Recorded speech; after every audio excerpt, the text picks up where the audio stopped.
The hospital room was quiet except for the slow beep. Beep. Beep of the heart monitor. Outside the window, the sky was turning soft pink with the first light of morning. An old man lay in the bed, thin and pale, his breathing so shallow it barely moved the blanket. His daughter Emily sat beside him, her hand wrapped gently around his, refusing to let go. She hadn't left his side in 3 days. His name was Robert. Everyone called him Papa Rob.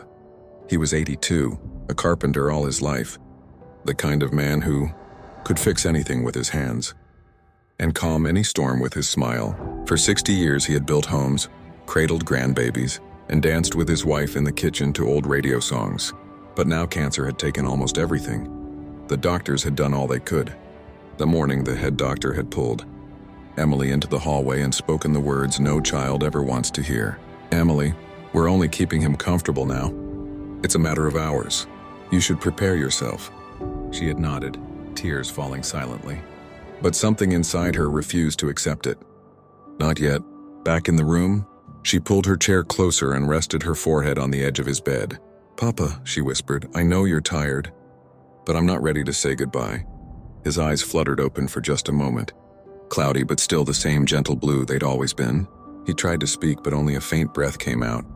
Emily reached for the small wooden cross necklace he had worn every day since her mother passed 10 years ago. She closed it in both their hands together. "Daddy," she said softly, her voice trembling but steady, "the doctor said it's too late, but God's not done with you yet." "I know he's not." A nurse stepped in quietly to check the IV. She had seen this before too many times, loved ones clinging to hope when medicine had run out. She placed a gentle hand on Emily's shoulder. "Sweetheart, sometimes letting go is the kindest thing we can do." Emily looked up, eyes red but fierce with love. "I'm not holding on for me," she said. "I'm holding on because I still feel him fighting. And I promised him a long time ago I'd never stop believing." The nurse smiled sadly and left them alone again. Hours passed. The beeps grew slower. Family members came and went, whispering goodbyes, tears falling onto the tiled floor. But Emily stayed. She sang the hymn her father used to hum while fixing the church pews on Saturday mornings. She told him about the garden he loved, how the roses were blooming early this year. She reminded him of the day he taught her to ride a bike, running beside her shouting, "Pedal, baby girl, I've got you." And every time the monitor slowed even more, she squeezed his hand a little tighter and whispered the same words. "God's not done, Daddy. Not yet." Around noon, the doctor returned. He checked the chart, listened to Papa Rob's chest, and shook his head gently. "Emily, it won't be long now." She just nodded, never taking her eyes off her father's face. Then something happened that no one in that room would ever forget.